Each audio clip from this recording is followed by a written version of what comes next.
So 2014, 19 అయిపోయింది. ఇప్పుడు next election కోసం మీరు పోరాటం చేస్తూనే ఉన్నారు. అదొక క్వెషన్. అతి చిన్న వయసులోనే పొలిట్ బ్యూరో లాంటి ఒక పెద్ద పదవి అసలు ఎక్స్‌పెక్ట్ చేసారా మీరు? వాళ్ళతో అంటే పొలిట్ బ్యూరోలోకెళ్ళేసరికి ఉద్దండులుంటారు. ఇప్పటికీ అలాంటి వాళ్ళే ఉన్నారు. అనిత గారికి ఇది వస్తదని అనుకున్నారా అసలు? నేను చెప్పాను ఇందాక. నేను ఈ రోజు వరకు చంద్రబాబు నాయుడు గారి దగ్గరికెళ్ళి, సార్ నాకు ఈ పదవి ఇవ్వండి నేను అడగలే. 2014లో టికెట్ మాత్రమే అడిగాను ఆయన్ని. సార్ పాయకరావుపేట నుంచి మీరు గనక నాకు ఇస్తే గనక నేను గెలిచొస్తానండి అన్నాను. ఆ రోజు కూడా ఆయన ఒకటే అన్నాను, నీకు ఎక్స్‌పీరియన్స్ లేదు, ఎలా గెలిచొస్తావు అని అడిగారు. నాకు ఇన్‌చార్జ్‌గా అవకాశం ఇవ్వండి. నేను చేయగలను అనుకుంటే దెన్ మీరు కంటిన్యూ చేయండి. అదర్ దాన్ నేను నా ఉద్యోగానికి వెళ్ళిపోతాను, లేదంటే పార్టీకి పని చేస్తా అని ఆ రోజు చెప్పా. ఈ రోజు వరకు నేను ఆయన ఏమీ అడగలే. Age or caste base, gender base, whatever it may be. నిజంగా మీరు అన్నట్టు పాలిట్ బ్యూరో అనేది నాకు అతిపెద్ద పదవి. అంతకు మించి పదవి ఏమీ లేదు. ఇప్పుడు చూస్తే ఏపీలో అటు టీడీపీకి సంబంధించి మహిళా అధ్యక్షురాలుగా ఉన్నారు.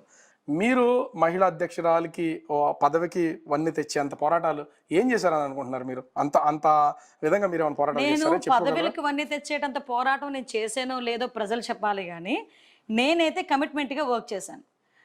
నేను అధ్యక్షురాలుగా అయిన తర్వాత కరోనా టైంలో నేను అధ్యక్షురాల కింద అయ్యా.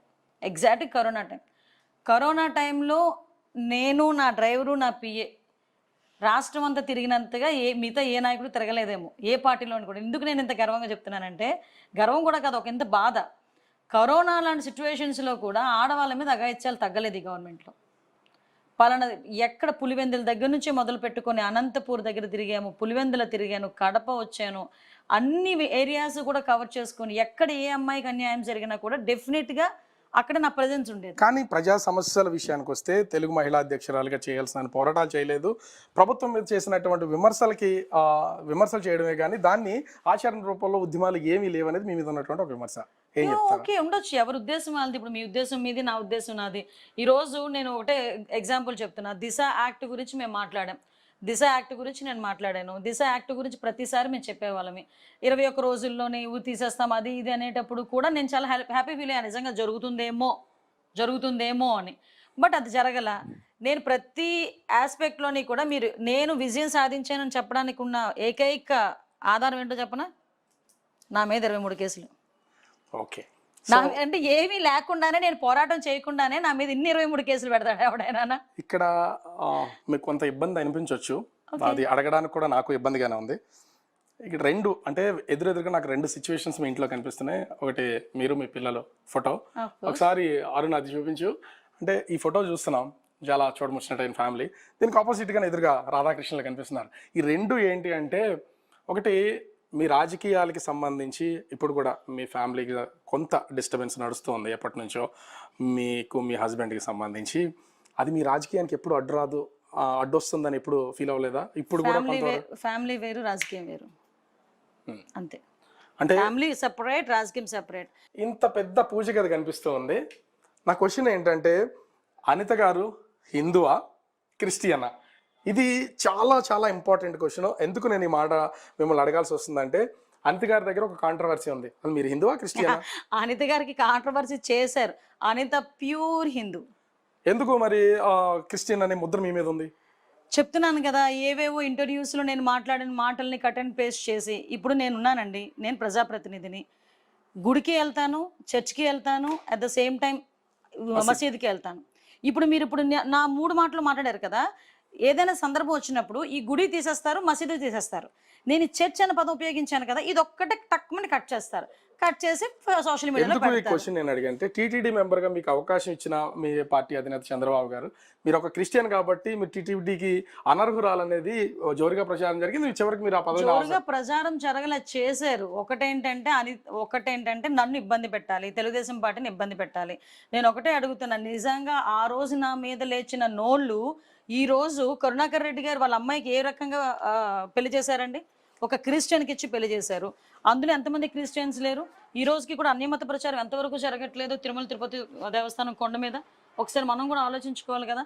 కేవలం అనితని ఇబ్బంది పెట్టాలి అనుకున్నారు. వాట్ ఎవర్ ఇట్, నేను ఎంత పాజిటివ్గా తీసుకుంటానంటే, ఒక పెద్ద స్థాయిలో అనితని టార్గెట్ చేయాలి అనుకుంటే ఎంతో కొంత స్టఫ్ అనితకు ఉంది కాబట్టి మ్యాక్సిమం వాళ్ళు నా మీద కొంచెం టార్గెట్ చేయడానికి ప్రయత్నం చేస్తాను. ఇక్కడ టార్గెట్ అంటే నాకు ఇంకోటి కూడా గుర్తొస్తుంది.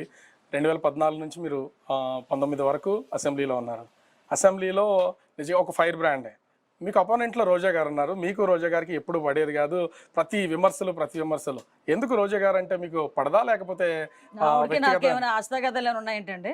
లేకపోతే ఆవిడ నేను చుట్టాలు అనుకున్నారా? హా? ఆవిడకి నాకు ఎటువంటి ఆస్తి తగాదాలు లేవు. ఆవిడకి నాకు ఎటువంటి చుట్టరికాలు లేవు. సో 2014, 19 అయిపోయింది. ఇప్పుడు నెక్స్ట్ ఎలక్షన్ కోసం మీరు పోరాటం చేస్తూనే ఉన్నారు. అదొక క్వశ్చన్.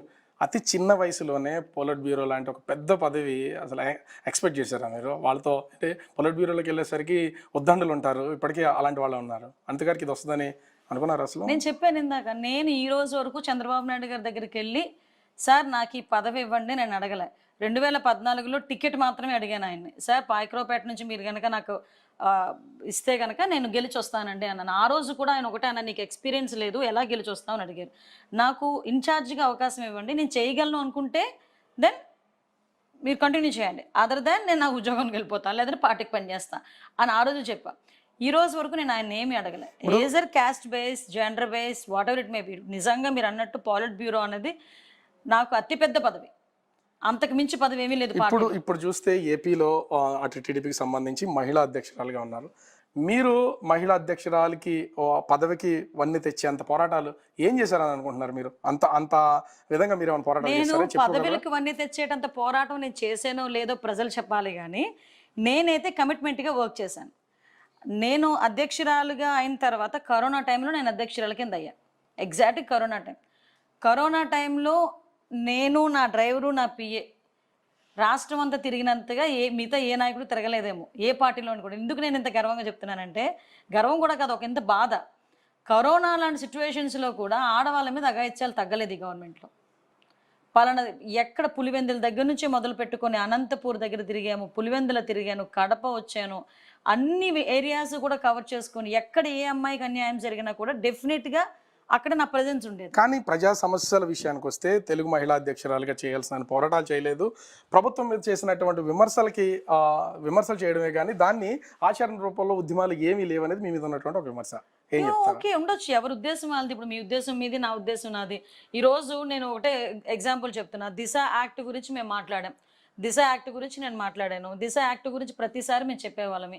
21 రోజుల్లోనే తీసేస్తాం అది ఇది అనేటప్పుడు కూడా నేను చాలా హ్యాపీ ఫీల్ అయ్యాను, నిజంగా జరుగుతుందేమో అని. బట్ అది జరగల. నేను ప్రతి ఆస్పెక్ట్లోని కూడా నేను విజయం సాధించానని చెప్పడానికి ఉన్న ఏకైక ఆధారం ఏంటో చెప్పనా?